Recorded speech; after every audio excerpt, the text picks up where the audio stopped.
The Sonos One and One SL are Sonos's budget smart speakers. Now, these are trying to compete with the various smart speakers from Amazon, Apple, and Google. But what's nice about these is they're not tied to a single platform. So Apple's tied to Siri, Amazon is tied to and Google is tied to the Google Assistant. Well, with this, it works with both Amazon and the Google Assistant. The Generation 2 Sonos One was released back in October of 2017, and the Sonos One SL was released back in September of 2019. The only difference between the One and the One SL is that the SL doesn't have a microphone array built into it. As far as the speaker configuration and everything else, that's basically the same. However, you can still use a separate Echo device or Google Assistant device to control the Sonos One SL. So that's a really nice thing. At the time of this recording, the Sonos One is priced at $199 US, and the Sonos One SL is priced at $179 US. So just a $20 difference between the two, and it's really just, it depends on if you need the microphones or you don't need the microphones, or if you're just kind of concerned about voice security and all of that. What's up guys, Jonah here. So today we're going over the Sonos One and Sonos One SL. Now behind me I have two Sonos One SLs, and you know, in hindsight I probably should have gotten a One and a One SL, not two One SLs.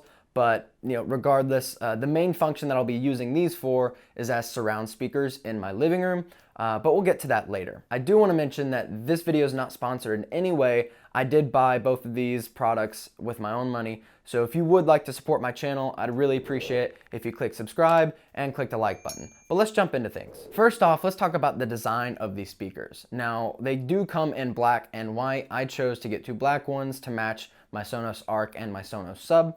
But white looks very good too. They have this grill that basically covers the entire unit except for like a maybe 2-inch portion on the back. And I really like the look of the grill. It's very similar to how the Sonos Arc looks. Now behind the grill is a mid-range driver and a tweeter, powered by two Class D digital amplifiers. Now, like all of Sonos's products, the connectivity options on this are very simple. It's not complex at all. On the very bottom is where the power cable plugs in, and actually has this little curved piece to it, so it sits flat and it's not protruding out the bottom or anything.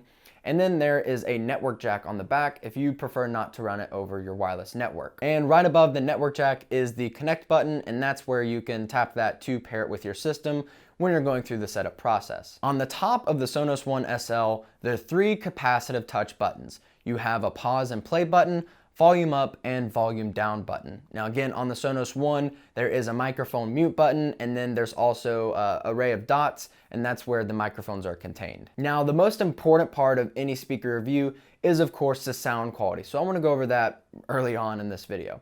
I really like the highs of it. It has a very crisp and clear high end, and I didn't really hear any tinniness to it like you would on some lower end speakers. So it's definitely, they're using high quality components in here. The mid-range is very flat and balanced. It sounds good in my opinion.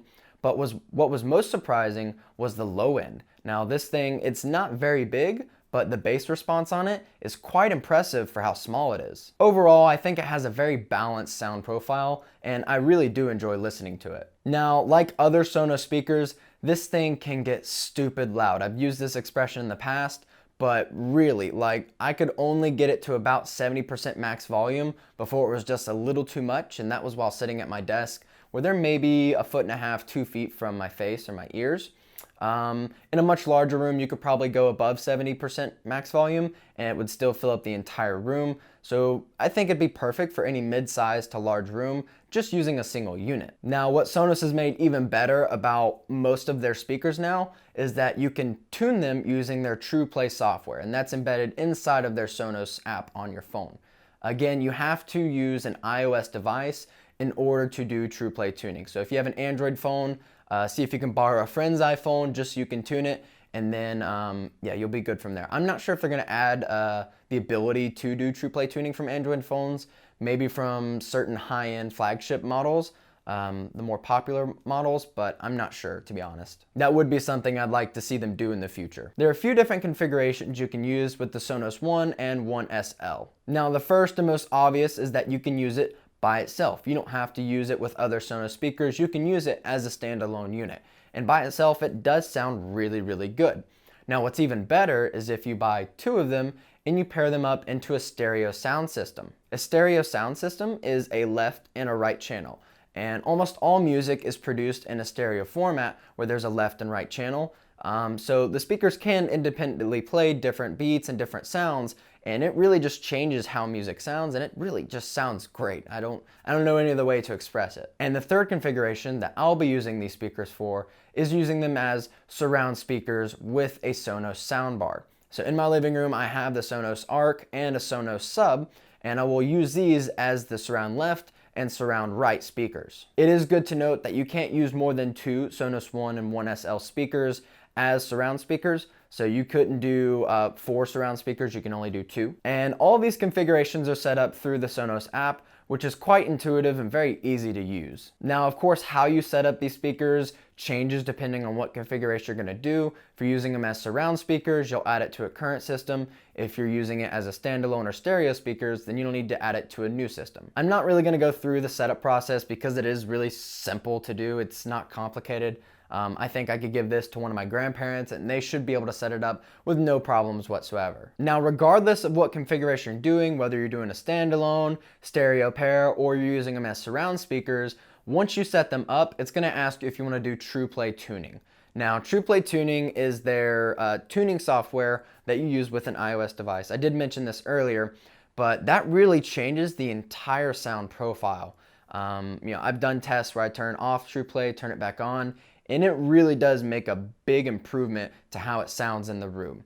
Now, TruePlay tuning is mapping out the sound space of your room. So you basically take your phone and you walk around moving it up and down inside your room. It looks kind of weird, but it definitely helps and it makes a big difference. I did a video, or I did a further explanation of this in my Sonos Arc and my Sonos Sub reviews. So if you're interested in those, definitely check those out. And I also mentioned before that you can set this up with or the Google Assistant.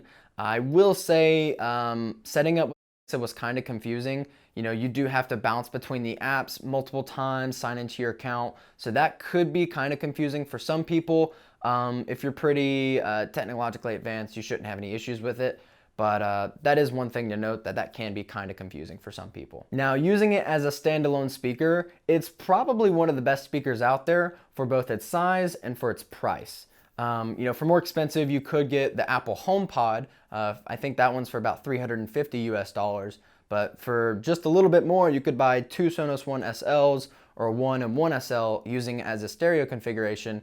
And I think those would both be extremely competitive on sound quality. Now, where the Sonos One and 1 SL beat most of the competitors out there is when you pair them together. So using them in the stereo configuration as a left and a right channel, it just really dominates everyone else. Amazon, you can connect 2 Echoes together, but it's really not the best setup. There are some kinks in getting it all set up, and in general, I think these just sound a lot better than any Echo device out there. And you can also add in the Sonos Sub. Now, I did a separate review on the Sonos Sub, and I absolutely love that thing. So adding that to this configuration just completely changes it even more. It's like leveling up more and more. Now, when you're playing music to the stereo configuration, it does take maybe a second for the additional speaker to kind of kick on. So it'll start playing from one speaker, and then after about a second, the second speaker kicks on, and I haven't had any sync issues with them. The best settings for me were to do the TruePlay tuning, turn the loudness setting on, and adjust the bass EQ setting to +2.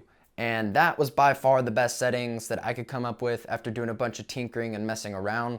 I listened to various genres of music, and it really did have a full, very balanced sound profile, and I enjoyed listening to the music. I didn't really get it to clip or have any issues at all. Now that I've praised the speaker for a few minutes, I want to talk about some of the things that I really don't like so much. The most frustrating part about this unit is that it doesn't have Bluetooth capability, and that's extremely annoying. I know that none of Sonos's other products except the Sonos Move have Bluetooth capabilities, but come on, like Bluetooth would have been so nice to use with this speaker.